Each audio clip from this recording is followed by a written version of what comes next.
All right, right on. Let's see here, how do we start here? Well, what's going on? I'm Gary Larson. I am a shaper for Hobie surfboards and been here since 2005.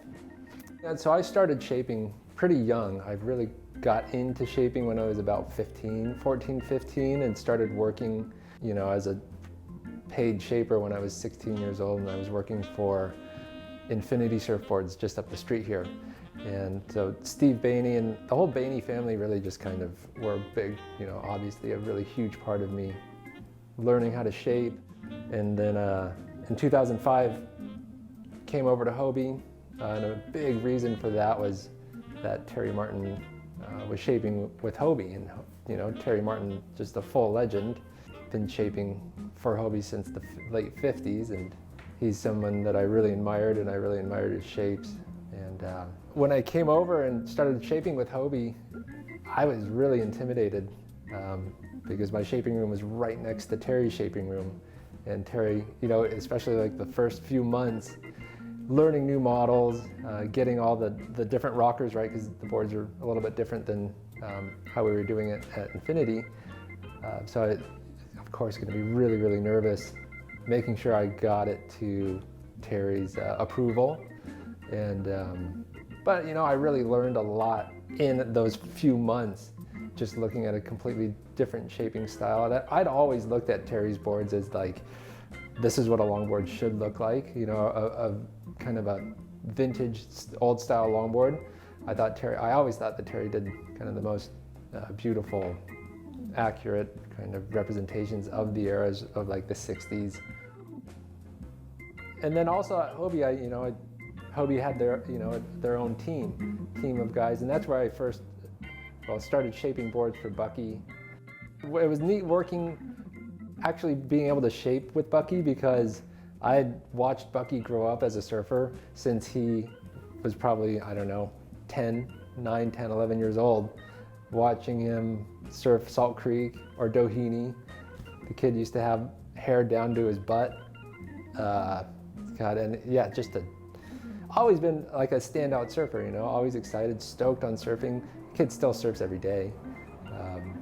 You know, we already had that relationship as surfers in the water, seeing, you know, surfing with him all the time. I knew, you know, pretty much how he surfed and what we could do, you know, what rockers might work good for him, you know, how you can improve, all of that. It really helped having that relationship that we had growing up here in Dana Point.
My name's Adam Davenport.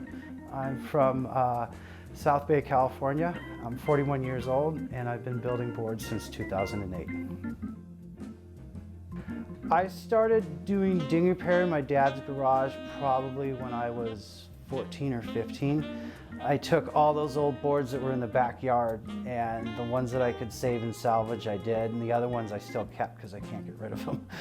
They're kind of family heirlooms. But yeah, always interested in the process because my uncle lived very close to Wayne Miata's shop and the Mangelli shop in Shoreline, so it was neat to go in there and see those guys work, and I wanted to be like them. Full glass job board building didn't start until about 2008.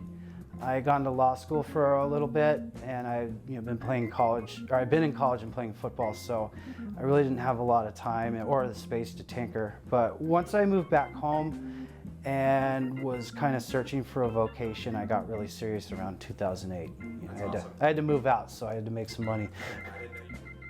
I got into Hobie because you guys were looking for someone to reproduce the Endless Summers.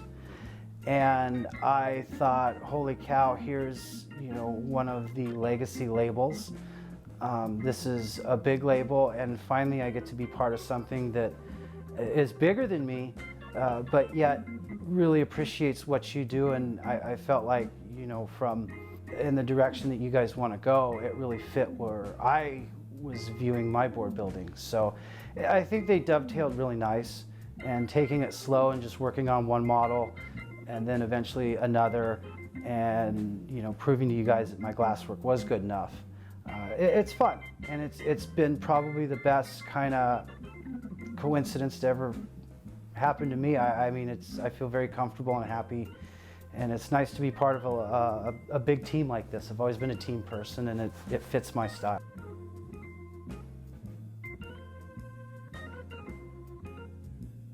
Mason's a bigger physical surfer. He's a big kid, and that style of board, the Hobie 66, would be your basic nose rider concept from 65, 66, with heavy tail rocker, a wider shape but a parallel shape, template-wise, and then a deep dish concave for 100% hang 10 lift, and just hanging 10. That's what that board's designed. And Mason has the physicality and also the surfing chops to position that board where it needs to be and articulate it really well. I also enjoy working with Mason because we get along real well. We're both really interested in 60s equipment and hanging 10. And I really like the feedback he gives me. I told him, I go, you're not going to hurt my feelings if you tell me this doesn't work. And one of the things that I'm really proud of Mason telling me is, hey, the board's a little slow, drop the tail rocker.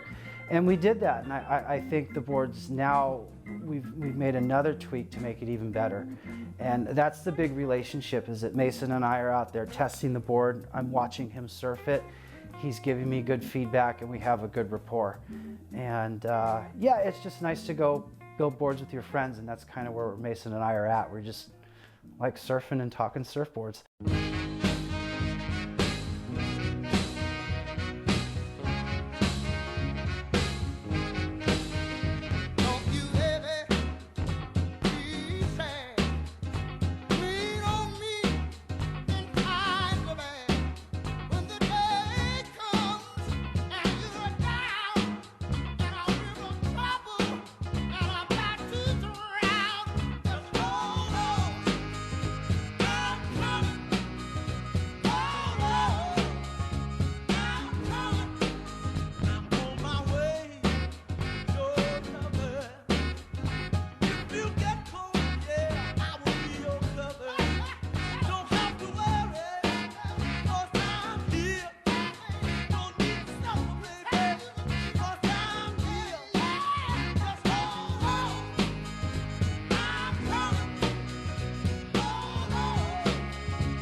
And then we've been shaping a lot of boards for Rilynn Baker lately, and she's one of our star female surfers, and she's just a ripper, and another one of those people that I just grew up watching develop their surfing, you know, as a Grom, as a little 10, 11-year-old Grom, to now she's traveling all over the place surfing and competing. But I don't know, I think having a female surfer, because it's a growing sport, especially with women, I think she's an awesome representative and someone for other, you know, little girls to look up to and surf like and see what she's done. That's pretty cool.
What's up, guys? Hopefully you're enjoying the movie so far.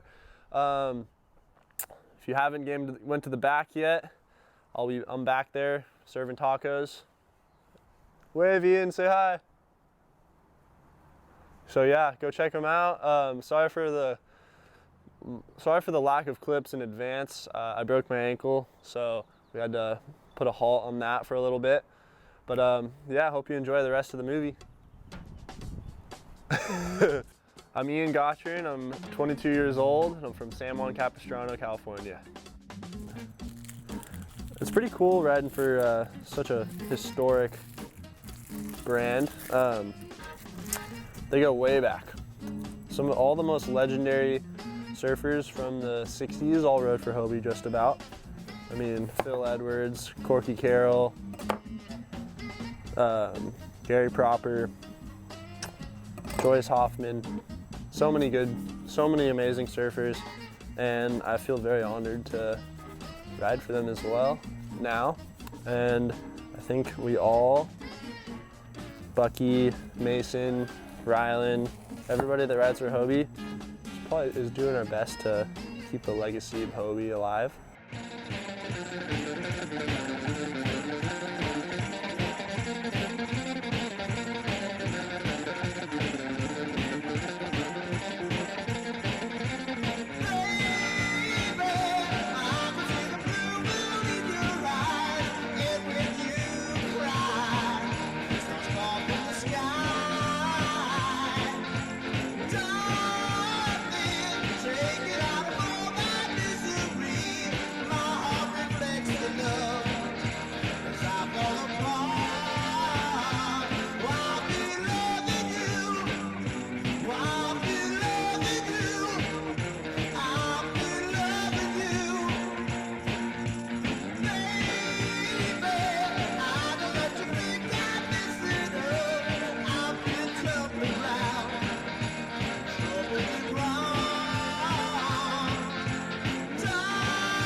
I grew up learning how to longboard at Doheny and learned how to surf at Doheny, caught my first wave there.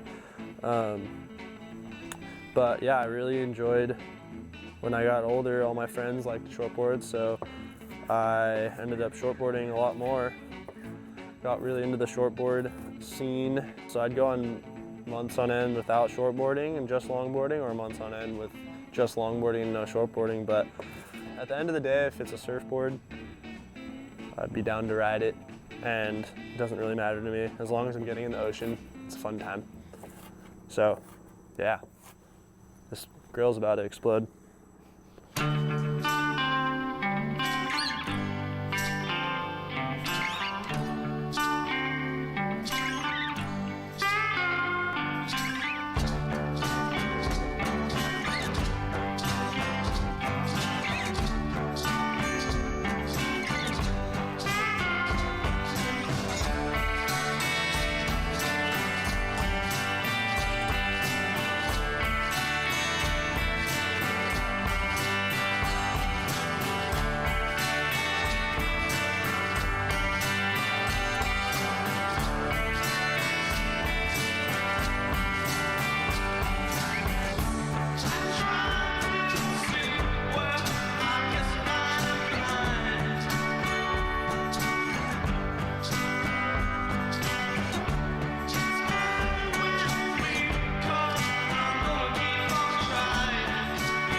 So I came to Adam, and the first thing he kind of asked me is what kind of was my inspiration of a board from the 60s, because that's kind of his memo, is shaping boards from the 60s, and I kind of told him I like the Magic Sam outline, and which is just more of a functional longboard where you turn and you nose rides in the pocket.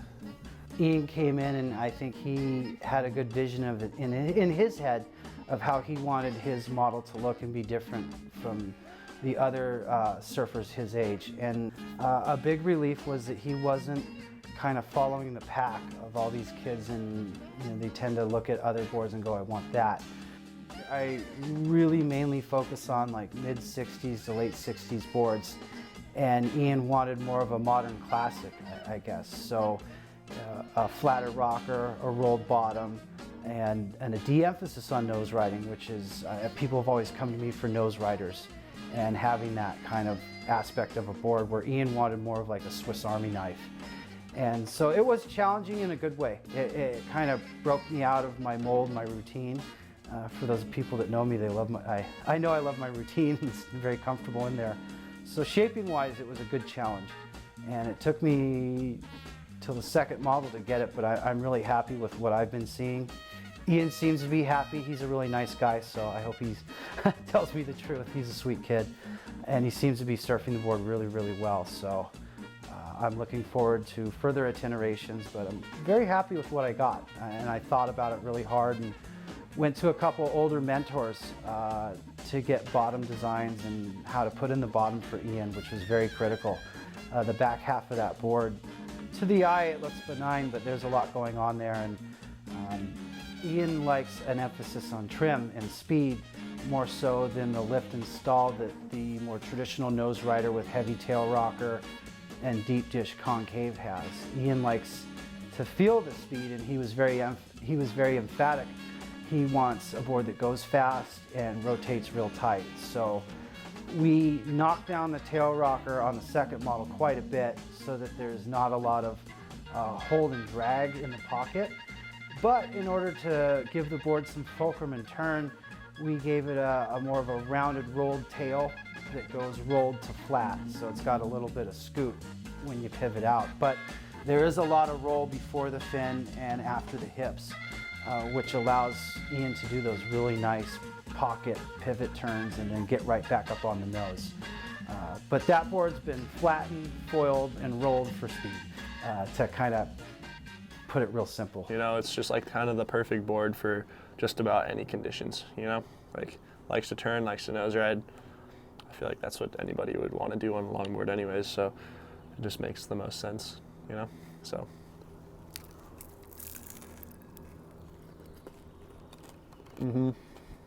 That's good.